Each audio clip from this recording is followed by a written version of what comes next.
সুজা, carcinosin, tuberculinum, এরপর sulphur, সিপিনাম, medorrhinum, Bacillinum. এই তো এই ওষুধগুলো কখন ব্যবহার করতে হবে, আমরা এই ওষুধগুলো কেন ব্যবহার করি, এই ওষুধগুলো কখন এবং কেন ব্যবহার করি? এগুলো সাধারণত ইন্টারকারেন্ট মেডিসিন হিসেবে ব্যবহার হয়, অ্যাজ এ ইন্টারকারেন্ট মেডিসিন। ইন্টারকারেন্ট মেডিসিন কি জানো?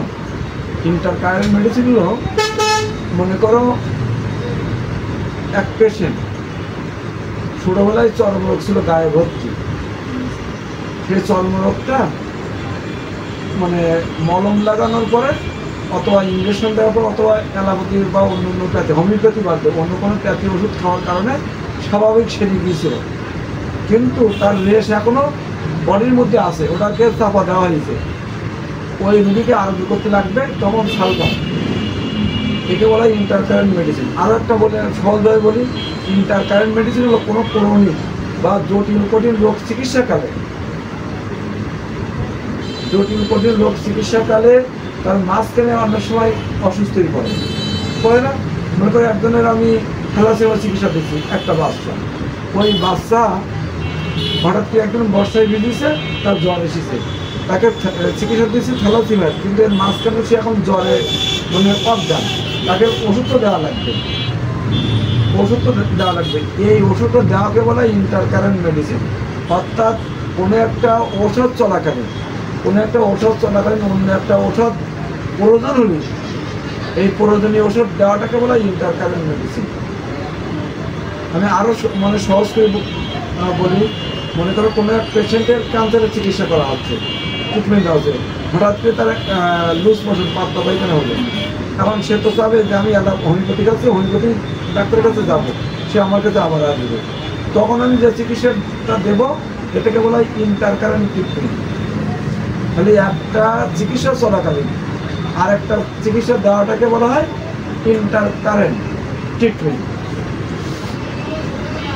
একটি মেডিসিন চলাকালীন অন্য একটা মেডিসিন দেওয়ার প্রয়োজন হলে যে মেডিসিনটা দেওয়া হয় একে বলা হয় ইন্টারকারেন্ট মেডিসিন।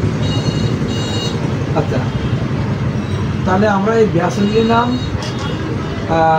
মেডোরিনাম, সালফার, কার্সিনোসিন, সিপিনাম, টিউবারকুলিনাম, সুজা, এইগুলো আমরা কোথায় ব্যবহার করা যায়?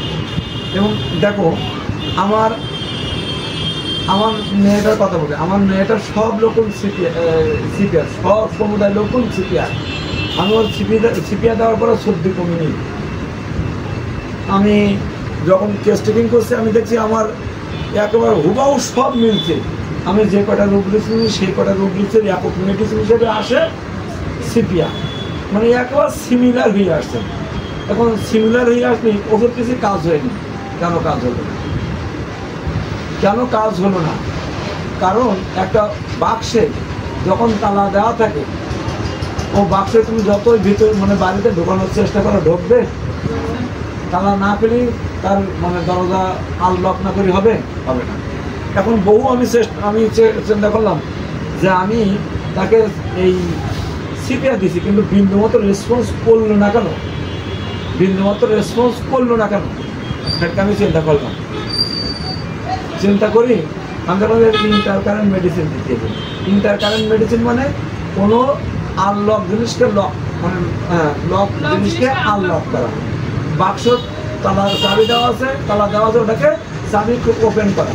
এই ড্রয়ারের মধ্যে তালা দেওয়া আছে, আমি কিছু ঢুকাতে পারবো? তালা না খোলা পর্যন্ত এটাকে বলা হয় তালা খোলার মেডিসিন, আনলক মেডিসিন। অর্থাৎ এখন এর একটা বাধাটা কি? বাধাটা এর পারিবারিক হিস্টোরি, এর বাবার হিস্টোরি, মায়ের হিস্টোরি, এর দাদাকুল, এর নানাকুল হিস্টোরি নিয়ে ওকে মেডিসিন দিতে হবে। এক্ষেত্রে আমি তাকে দিছি আছে ব্যাসিলিনাম। সিপিআর তো দিছি একটা ডোজ, হ্যাঁ আমি দিছি ব্যাসিলিনাম। হ্যাঁ ব্যাসিলিনাম, আমি ব্যাসিলিনাম কেন দিছি? ব্যাসিলিনাম দিছি এই কারণে, ওর মায়ের শ্বাসকষ্ট কাশি ছিল, মায়ের শ্বাসকষ্ট কাশি ছিল, আমার শ্বশুরের শ্বাসকষ্ট ছিল, কাশি ছিল জেনেটিক ভাবে।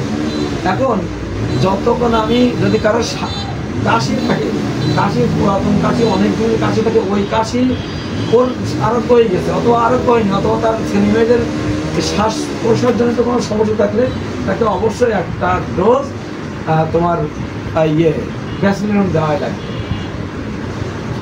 তাহলে কাশি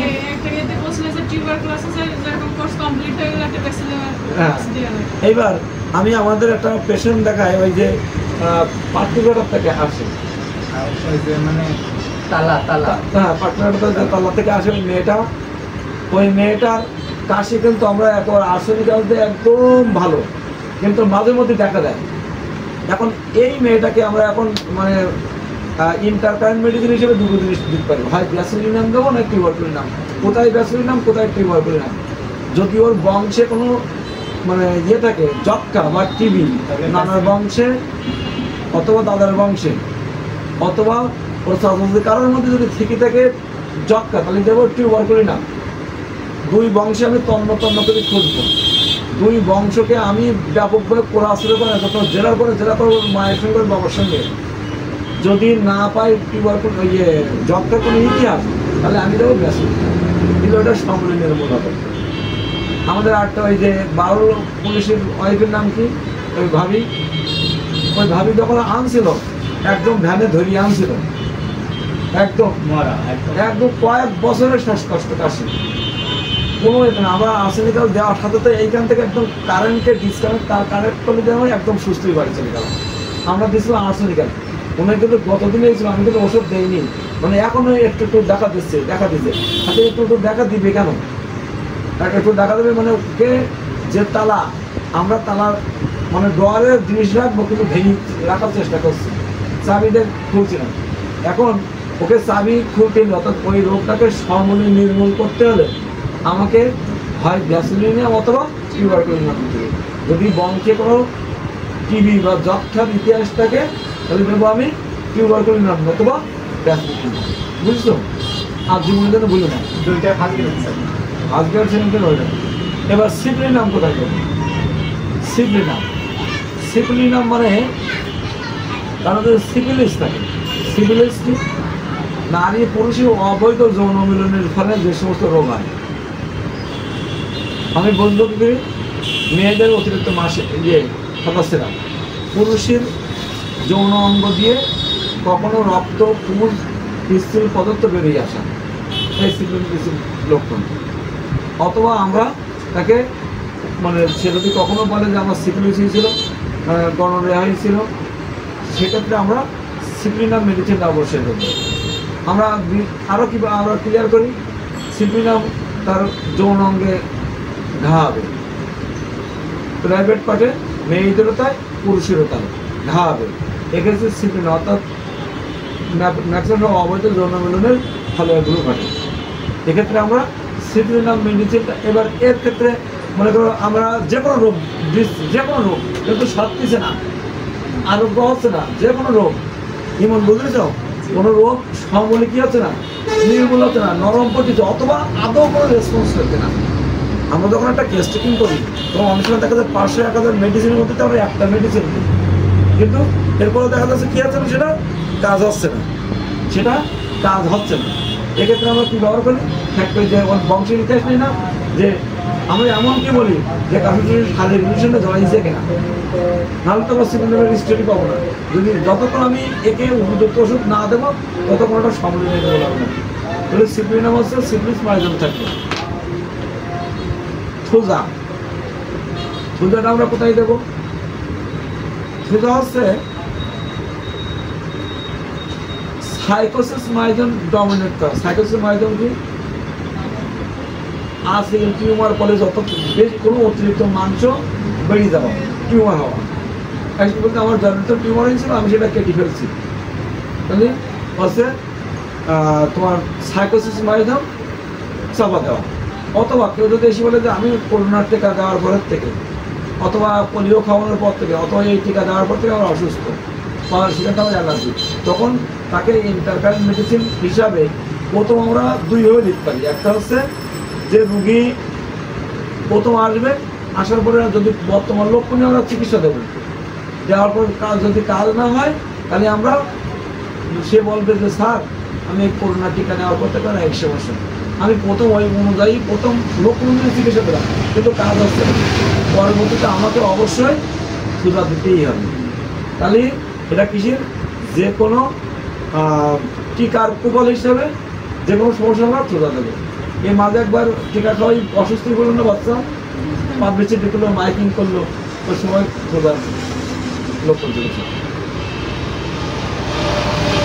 এবার আসি টিউবারগুলি নাম, এ তো বলে দিয়েছি ডক্টর ইতিহাস যাদের থাকবে। এবার আসি আমরা কার্সিনোসিন। কার্সিনোসিন কখন ব্যবহার করবে? যদি পেশেন্টের 3 পুরুষের কারো ক্যান্সার থাকে, 3 পুরুষের মধ্যে যদি কারো ক্যান্সার হয়, সেটা তার বাবা মানে নানার জ্ঞাতি গোষ্ঠী হতে পারে, বাবার বা দাদার জ্ঞাতি গোষ্ঠী হতে পারে। 3 পুরুষ কারোর মধ্যে যদি ক্যান্সার হয়, এর পরিবারের সকলকে চিকিৎসা করার আগে অথবা মাঝখানে অথবা শেষে একটা ডোজ কার্সিনোসিন দিতেই হবে, না রোগটা সামলে নিতে হবে। যেমন আমার একটা পেশেন্টের কথা বলি, আমার একটা পেশেন্টের আমাশার রোগ সারে না, তার থেকে আমাশার রোগ সারে না। আমি টেস্টিং করতে করতে করতে করতে হঠাৎ করে বললাম যে কোথাও আমি আমার মানে টেস্টিং অনুযায়ী চিকিৎসা দিলাম, সারে তাই একেবারে সারতেছে না। শেষে আমি আরও করলাম যে আসলে আপনার মানে ফ্যামিলিতে কারো ক্যান্সার বা এরকম, কিন্তু ক্যান্সার আমার পরিবার ধ্বংস হয়ে যায়, আমার পুরা পরিবারটা ক্যান্সারে ধ্বংস। ওর বোনায় আনছে আমার কাছে, বলছে ভাই আপনি কি বলেন, আমার শ্বশুর বাড়ির পুরা পরিবারটা ক্যান্সার ধ্বংস। আমি যে মানে কার্সিনোসিন দিচ্ছি একদম ম্যাজিক চিকিৎসা। তাহলে এটা আনলককে লক করার জন্য কার্সিনোসিন।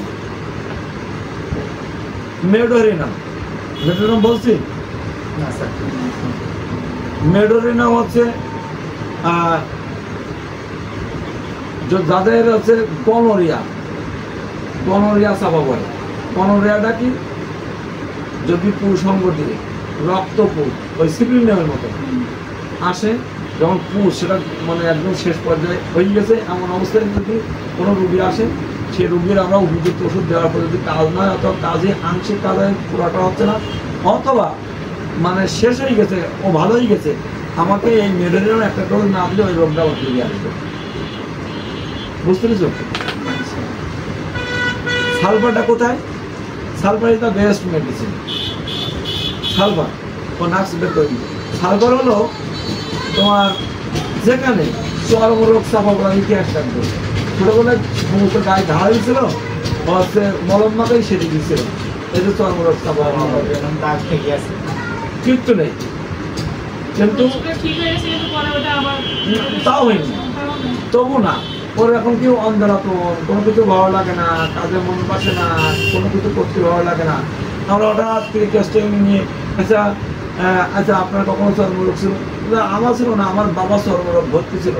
কীভাবে সেগুলো? ওই অ্যালোপ্যাথি ওষুধ খেয়ে বা মলম লাগাই অথবা ইঞ্জেকশন, এর একটা ডোজ সালফার দিতে হবে।